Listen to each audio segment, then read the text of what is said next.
നോക്കിയയുടെ നോക്കിയ C32 എന്ന പുതിയൊരു smart phone ഇപ്പോൾ ലോഞ്ച് ചെയ്തിട്ടുണ്ട്. ഈ ഒരു വീഡിയോയിൽ നമ്മൾ നോക്കാൻ പോകുന്നത് നോക്കിയ C32 എന്ന സ്മാർട്ട് ഫോണിനെ പറ്റിയിട്ടാണ്. ആദ്യം നമ്മൾ ഫീച്ചേഴ്സൊക്കെ നോക്കുകയാണെന്നുണ്ടെങ്കിൽ ഡിസ്പ്ലേയുടെ കാര്യത്തിൽ നോക്കിയ C32ൽ 6.5 ഇഞ്ചിൻ്റെ HD+ ഡിസ്പ്ലേ കൊടുത്തിട്ടുണ്ട്.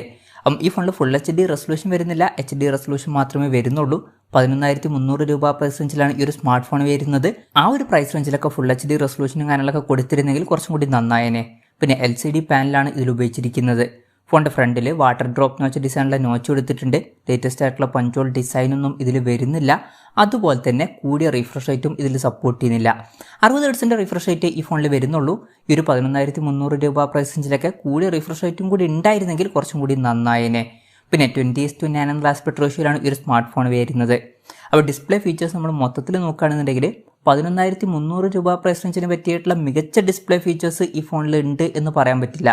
വളരെ ബേസിക് ആയിട്ടുള്ള ഡിസ്പ്ലേ ഫീച്ചേഴ്സ് മാത്രമേ ഈ ഫോണിൽ വരുന്നുള്ളൂ. ഈ ഒരു പ്രൈസ് റേഞ്ചിൽ കുറച്ചും കൂടി എക്സ്ട്രാ ഫീച്ചേഴ്സൊക്കെ അവർക്ക് കൊടുക്കായിരുന്നു. ഒന്നുകിൽ ഫുൾ HD റെസൊല്യൂഷനോ അല്ലെങ്കിൽ കൂടിയ റിഫ്രഷ് റേറ്റോ അല്ലാന്നുണ്ടെങ്കിൽ പഞ്ചോൾ ഡിസൈനൊക്കെ അവർക്ക് കൊടുക്കായിരുന്നു. എന്തായാലും അതൊന്നും ഇതിൽ വരുന്നില്ല. പിന്നെ ഫിംഗർ പ്രിന്റ് സെൻസർ ഫോണിൻ്റെ സൈഡിൽ പവർ ബട്ടണിൽ ഇൻറ്റഗ്രേറ്റ് ചെയ്തിട്ടാണ് വരുന്നത്. ഫോണിൻ്റെ വെയിറ്റ് വരുന്നത് ഏകദേശം 200 ഗ്രാമാണ്. തിക്നെസ് വരുന്നത് 8.55 mm ആണ്. പിന്നെ ഈ ഫോണിൻ്റെ ചാർക്കോൾ, ഓട്ടം ഗ്രീൻ, അതുപോലെ തന്നെ പീച്ച് പിങ്ക് എന്നീ 3 കളർ വേരിയൻസ് ആണ് ഇപ്പോൾ ലോഞ്ച് ചെയ്തിരിക്കുന്നത്. പിന്നെ ഈ ഫോണിൽ IP52 റേറ്റിംഗ് സപ്പോർട്ട് ചെയ്യുന്നുണ്ട്. ഈ ഒരു പ്രൈസ് റേഞ്ചിൽ അത് നല്ലൊരു കാര്യം തന്നെയാണ്. ഇനി പ്രോസസ്സറിൻ്റെ കാര്യത്തിലോട്ട് വരികയാണെന്നുണ്ടെങ്കിൽ unisoc SE9863A എന്ന പ്രോസസ്സറാണ് ഈ ഒരു സ്മാർട്ട് ഫോണിൽ വരുന്നത്. 11,300 രൂപ പ്രൈസ് റേഞ്ചിൽ ഈ ഒരു പ്രോസസ്സർ എങ്ങനെയുണ്ടെന്ന് വെച്ചാൽ ഒരിക്കലും ഈ ഒരു പ്രൈസ് റേഞ്ചിനെ പറ്റിയിട്ടുള്ള ഒരു പ്രോസസ്സറാണ് ഈ ഒരു പ്രോസസ്സർ എന്ന് പറയാൻ പറ്റില്ല. ഈ ഒരു പ്രൈസ് റേഞ്ചിലൊക്കെ അവർക്ക് കുറച്ചും കൂടി ബെറ്റർ ആയിട്ടുള്ള പ്രോസസ്സറും കാര്യങ്ങളൊക്കെ കൊടുക്കായിരുന്നു. അപ്പം ഈ ഒരു പ്രൈസ് റേഞ്ചിൽ ഈ ഒരു പ്രോസസ്സർ കുറച്ചൊക്കെ നിരാശപ്പെടുത്തി എന്ന് പറയേണ്ടി വരും. പിന്നെ ഫോണിൻ്റെ ബേസ് വേരിയൻറ്റിൽ 3GB റാമും 64GB ഇൻറ്റേർണലുമാണ് വരുന്നത്. 4GB റാമും 128GB ഇൻറ്റേർണലുമായിട്ട് വരുന്ന ഒരു വെർഷനും വരുന്നുണ്ട്.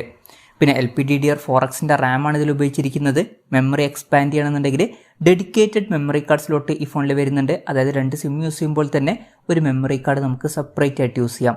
പിന്നെ 3.5mm ഓഡിയോ ജാക്ക് ഈ ഫോണിൽ കൊടുത്തിട്ടുണ്ട്.